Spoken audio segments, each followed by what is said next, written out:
Good morning, Peter. My name is Maria Pancho and I am Junior Associate of the firm. I was asked to interview a new client earlier in the week. The client was seeking our legal advice on a business structure matter. As an introductory question, I asked the client for what purpose was he seeking our legal advice. The client informed me that he wanted legal advice in relation to starting up a small business in the form of a mechanic workshop that would operate in his local area of Moreton Bay.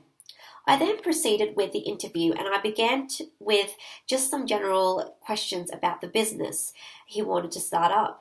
These general questions helped me ascertain the nature of the business and provided insight as to the client's purpose of starting up such a business. The questions also assisted in getting to know the client's background and reasoning, in a sense, his motivation, determination, and passion. After establishing his responses to the general questions about his business, I proceeded with the business structure-oriented questions. I essentially wanted to uncover whether or not the client had thought about a business structure prior to the interview with our firm, which he had confirmed in his response. I also wanted some insight into what he is looking for in a business structure. So from what I can gather from the responses that the client provided during the interview is that he is not just planning for the present time, but also for the future of his business. He already knows where and how his business will grow and expand. This is affirmed by the current business plan he has created, and he is obviously wanting to implement that plan into practice. I think the key to advising him on a business structure that will best suit his circumstances and that of the business type, from what I could gather, is to look at the business structure options that will provide the most flexibility. The client wants to start up as a small business, but he knows that it may grow and expand down the track. So allowing for that flexibility in restructuring the business is of the highest importance. In the midst of my research, my findings have indicated that there are two possible options that the client can adopt as a business structure for a startup business. The first option, which I would advise the client on, and one which he has already considered as confirmed in his response to the corresponding question, is that of the sole trader business structure. It is the simplest form out of all the business structures to establish. A sole trader can assume multiple responsibilities, such as being an owner, a manager, and a risk taker. The sole trader or sole proprietor, as it is less commonly known, vary from business to business, but they can be an owner who does all the work themselves, to those in which many people are employed to do the work. The sole trader business structure ticks every requirement established by the client. The business structure allows for the receiving and retainment of all profits for the business owner. The structure also allows the client ownership and control of the business. There is also a lack of formalities, and it is affordable to form. The structure allows the nature of the business to easily be changed, and it allows the client to employ however many employees he so wishes. However, like many of the other business structures, sole traders are subject to any statutory requirements that may be laid down by the relevant authorities for the given type of business, as provided in the Australian consumer law.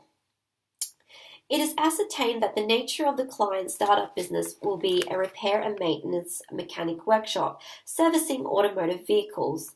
The laws which govern the motor repair industry are heavily situated in state-specific legislation. This is ascertained by the Australian consumer law, which provides that businesses have certain conduct towards their customers. A business must not be misleading or deceiving towards its customers. This is supported by the case Butcher and Lachlan Elder Realty.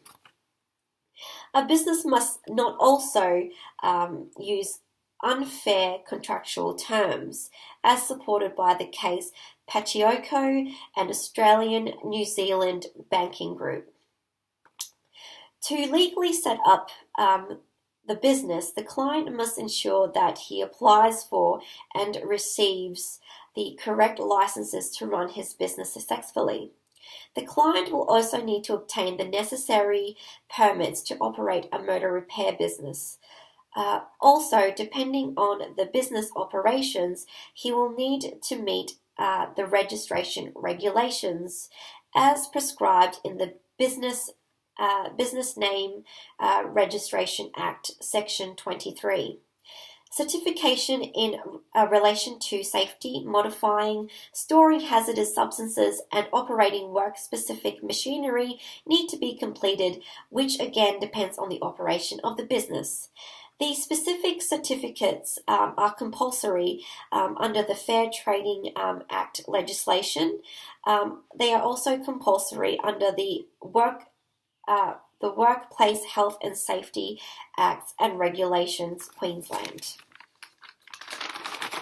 The sole trader business structure provides all the correct advantages and requirements for the client. However, it also provides some disadvantages. One of the main disadvantages of the sole trader structure is in the form of a legal issue, and that is that if the business fails, the client's private assets may be used to satisfy any outstanding debts. That is to say, the client is fully liable for all the business debts. This disadvantage may or may not be an issue for the client, as he will have to weigh the pros and cons against each other. Being in debt may not be a conceivable issue if he continues with an ongoing low cost, which he seems to want to stick with, as he previously stated in his response that his overhead must be kept low and strictly within his budget. The second option that comes to mind is the company business structure. This business structure does not tick all of the client's requirements, but it does remove him from the legal issue equation. That is, he may be less liable to pay for any debts the company has acquired. This is due mainly to the fact that a company is seen as a separate legal entity from its shareholders, members, and owners. This is further supported by Section 124 of the Corporations Act, and is also further supported by the Solomon's case, which confirmed limited liability for investors in a company structure.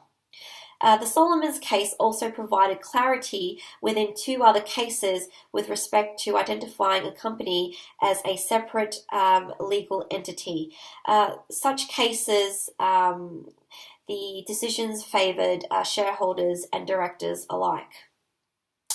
The structure seems to be a double-edged sword in a sense that if the client wants to be held not liable, then he cannot assume the role as a director, which entails him to pass over the control of the business to another. The business structure is also costly to establish, and ongoing fees are expensive. There are many administrative requirements by law to fulfill as well.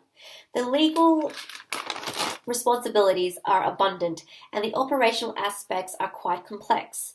It may seem that the cons outweigh the pros with this structure, and if I compare these pros and cons alongside the client's requirements, the case may seem so.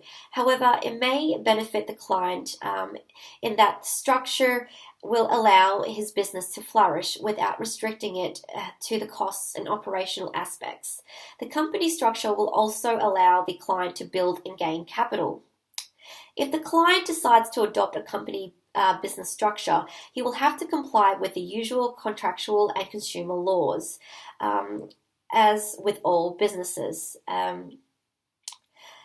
To legally set up the company structure for his business, he must register and follow the regulations as provided by any statutory requirements.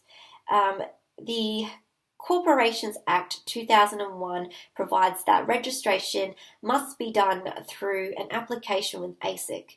Once registered, ASIC will oversee the regulation of the company and enforce rules upon that company to comply with the Corporations Act.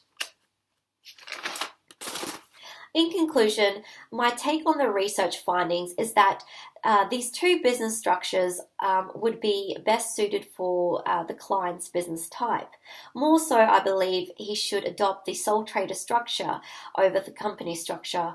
I find that the company business structure is well suited for when his business has eventually grown and expanded.